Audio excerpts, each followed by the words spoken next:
Hi friends, எல்லோரும் எப்படி இருக்கீங்க? நல்லா இருக்கீங்களா? இன்றைக்கி கௌரி கிருஷ்ணா ஹோட்டலுக்கு வந்திருக்கோம். ஸ்பெஷல் காம்போ டிஃபன் சாப்பிட்லான்னு சொல்லிட்டு. காம்போவில் இட்லி, பூரி, வடை, பொங்கல், கேசரி கொடுத்துருக்காங்க. டேஸ்ட் பண்ணி பார்க்கலாம். ஃபஸ்ட்டு இட்லி ட்ரை பண்ணலாம். இட்லி நல்லா சாஃப்டாக இருக்குது. நல்லா சாம்பாரோடு சாப்பிட்டாக்கா டேஸ்ட்டாகவே இருக்குது. மெத்து வடை நல்லா டேஸ்ட்டாக இருந்துச்சு. சட்னியோட சாப்பிட்டா எனக்கு ரொம்ப பிடிக்கும்.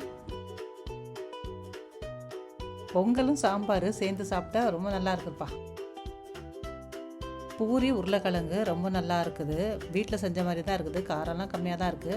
இந்த காம்போ கூட கேசரி கொடுத்துருக்காங்க. லாஸ்ட்டாக ஒரு ஃபில்டர் காஃபி குடிச்சிட்டு அடுத்த ஸ்பாட்டுக்கு கிளம்பிடலாம். பட்டினப்பாக்கம் மீன் மார்க்கெட்டு தான் வந்திருக்கேன். நான் கருவாடு தான் வாங்கினேன். நாங்கள் வீடியோ எடுக்கிறத பார்த்துட்டு அவங்க வெறும் சிரிச்சிட்டே இருந்தாங்க. இது குட்டி குட்டி நீலம் மாம்பழம், நல்லா டேஸ்ட்டாக இருக்கும். எங்கள் வீட்டுக்காருக்கு ரொம்ப பிடிக்கும்.